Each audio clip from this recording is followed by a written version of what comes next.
Barrister गौर साहब, गुज़श्ता रात से खबरें चल रही हैं कि उमैर नियाज़ी साहब और शेर अफजल मरवत साहब से जो फोकल पर्सन उनको अपॉइंट किया गया था, क्या उनको वाकई वापस ले लिया गया उनसे जिम्मेदारियां, या फिर ये फेक न्यूज़ है? नहीं, वो हमने एडिशनल लोग बढ़ाए हैं, उनको निकाला तो नहीं है किसी को। नहीं सर, सोशल मीडिया सर वो सारी जो खबरें आती हैं ना, पहले से कि सच आ जाए तो वो सारी इतनी फैल चुकी होती है।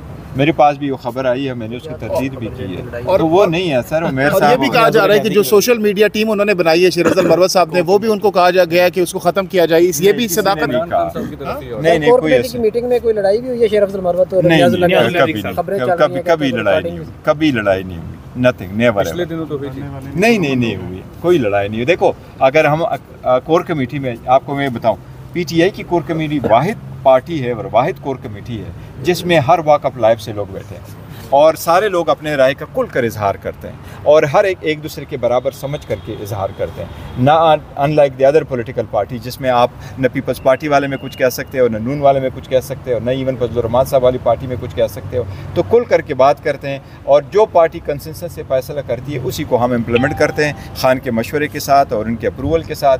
तो ये बीच में से अगर कोई आगे पीछे बात होती रहती तो हम वापस आ जाते हैं उसी वक्त। मरवत साहब की खबर में कोई सदाकत नहीं है? नहीं, मरवत साहब की खबर में बिल्कुल सदाकत नहीं है कि उससे कोई जिम्मेदारी किसी ने ली है। जो जिम्मेदारी जिसके पास जब थी वो वही जिम्मेदारी है और हम कंटिन्यू कर रहे हैं। अब बैरिस्टर गौर साहब, जो जलसे के हवाले से डेट दी गई थी उसमें भी कुछ एक्सपेंडिचर, पहले हमने 23 मार्च का रखा था, फिर वो उस दिन की मुनासिबत से फिर हमने वो डेट चेंज कर ली, फिर 30 तारीख को हम करना चाह रहे थे पर हमें एनओसी नहीं मिला और 6 तारीख के लिए एनओसी मिला है। पर वो 27वां रमज़ान है, इस्लामाबाद में ज़्यादातर लोग भी नहीं होंगे और वो मजहबी उसकी वजह से शायद हमें आगे करना पड़ रहा है, तो इसलिए हम ईद के बाद करेंगे। और साथ ही साथ तहरीक के हवाले से बताएगा, असद कैसर साहब ने गुज़श्ता रोज़ों में कहा कि तहरीक शुरू करने वाले किन पार्टीज को लेकर चलेंगे और कौन लीड करेगा, अलायंस देखिए, हम ऐसी अलायंस बना रहे हैं जिसमें वहदतुल मुस्लिमीन पार्टी भी होगी, अख्तर मेंगल साहब की पार्टी है, महमूद खान चकज़ई साहब की पार्टी है, जमात इस्लामी भी रात को कल आए थे, लियाकत बलोच साहब आए थे और हमारी मीटिंग हुई है,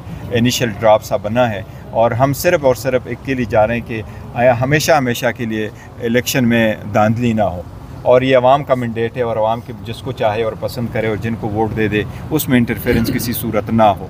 और हम चाहते हैं अदलिया मुकम्मल तौर पर आज़ाद और पॉलिटिकल सिस्टम जो है वो विदाउट फेयर एंड फेवर आगे की तरफ। अलायंस जो बना रहे हैं तो वो धरना देंगे जैसे नहीं, धरने का कोई नहीं है। एहतिजाज जगह जगह हमारे जो जलसे होंगे वो होंगे और आवाम को साथ मिला के करना चाह रहे हैं और नेशनल इंटरेस्ट में करना चाह रहे हैं। देखिए, ये सबका डिमांड है कि आपके जो इलेक्शंस हो उसमें कभी रिगिंग ना हो, ये लाजिम है कि रिगिंग ना हो। आवाम किसी एक को वोट दे दे, कोई और आ जाए, ये ऐसा नहीं होना चाहिए। तो इसलिए लार्जर इंटरेस्ट ऑफ स्टेट। और बैरिस्टर साहब, क्या ये 2014 वाले धरने की तरह होगा या फिर इसका कोई नतीजा भी आप लोग निकाल के रहेंगे? देखो, इसमें धरना नहीं होगा, धरने का कोई फैसला नहीं हुआ। हम वो आन एंड आप हम एहतजाज करेंगे, उसके लिए सारी पार्टीज जो है ना एक ही बैनर साथ चलेंगे। लेकिन 5 साल मुकम्मल करने देंगे आप लोग? देखिए, इनके पास मैंडेट ही नहीं है, 5 साल कैसे ये पूरे करेगी। हमारी तो ख्वाहिश है कि जो भी हुकूमत हो वो अपना मुद्दत पूरी करे, लेकिन ये हुकूमत तो हो, पब्लिक अवामी हुकूमत ही नहीं है। फजलुर रहमान साहब साथ नहीं होंगे? फजलुर रहमान साहब भी मोर लाइकली साथ ही होंगे, लेकिन वो तो आपके खिलाफ ही लड़े थे, तो वो किसके खिलाफ एहतजाज करेंगे? वो देखिए, वो हमारे खिलाफ लड़े KPK में, वो हमें अगर बताते हैं कि किसी एक ही उसके पास एविडेंस अगर है कि किसी एक ही कंस्टिट्यूएंसी पे रिगिंग हुई है तो हम रेडी हैं, तैयार हैं, हम उनके लिए कॉल देते हैं, वो आके कर लें। तो अगर दफ़ा 144 फिर लग जाता है तो फिर आपको डेट दे के फिर उसके बाद, क्योंकि पहले भी ऐसे होता रहा है कि आपको डेट भी मिल जाती है। नहीं, इंशाअल्लाह ताला हम सारे पॉलिटिकल पार्टीज करेंगे, पुरअमन हमारा एहतजाज होगा और पुरअमन जब एहतजाज करेंगे उन्हीं जगहों पे करेंगे जहाँ हमें इजाज़त मिलती है और पुरअमन करेंगे और जाएंगे और इजाज़त मांग के। बैरिस्टर साहब, मुफाहमत की सियासत करने का इरादा है या मुज़ाहमत की सियासत का इरादा है? देखिए, बाज़ चीज़ें ऐसी होती है वो आप मुफाहमत की तरफ बढ़ के लेके जाते हैं और बाज़ चीज़ें ऐसी है कि मुज़ाहमत के बगैर नहीं बनता। लेकिन जहाँ जहाँ हमारे मैंडेट का ताल्लुक है तो ऑब्वियसली उस पर मुज़ाहमत हम करेंगे, हम नहीं मानते उनके। लेकिन अदरवाइज़ हम देखो आगे किस तरह बढ़ रहे हैं। हमने इन मास रिजिग्नेशन पे नहीं गए, सिटन पे नहीं गए, बॉयकॉट पे नहीं गए और फिर भी पार्लियामेंट में बैठे, देखते हुए भी बैठे कि सामने वाला जो बैठा हुआ उनके पास मैंडेट नहीं है। और शहबाज शरीफ का अगर आप देखना चाहें तो शहबाज शरीफ की पहले दिन की आप निकाल लें, पहली दिन की हेयरिंग आप निकालें, जिस दिन ये वो कह रहा है कि मैं वज़ीर आज़म बनाऊँ, नवाज शरीफ ने खड़े होकर उनको नहीं कहा कि मुबारक हो, जरदारी ने खड़े होकर इनको नहीं कहा कि आप मुबारक हो, तो नवाज शरीफ ने तो खड़े होकर एक लफ्ज़ नहीं बोला, अपना नाम तक नहीं बोला पार्लियामेंट में। क्या वजह हो सकती है? तो दिल से वो हारा हुआ है ना, वो कह रहा है मैं किधर आया हूँ। अगर आप वज़ीर आज़म की सीट पे आके बैठ जाते हैं तो आपको खुशी होगी, आपके पास एक रिस्पॉन्सिबिलिटी आ जाती है।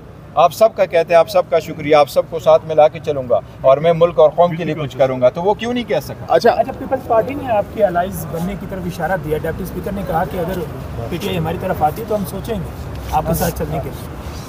पीपल्स पार्टी के साथ? यस। पीपल्स पार्टी किसी और के साथ चलने वाली जमात है, तो हमारे साथ। अच्छा बैरिस्टर साहब, लास्टली बताइएगा मेरा नहीं ख्याल कि उनके साथ हमारा हो सकता है। 3 पार्टियों के साथ हमारा अलायंस नहीं हो सकता। अच्छा, PMLN, MKM और पीपल्स पार्टी, क्योंकि ये हमारी सीट है। आपको मैं बताऊं, कराची की 22 सीट्स है, 22 सीट में से 3 सीटें ये लोग जीत चुके हैं, बाकी हमारी सीटें हैं। 15 उसके पास गई हैं, MKM के पास 4 सीटें पीपल्स पार्टी के पास गई है।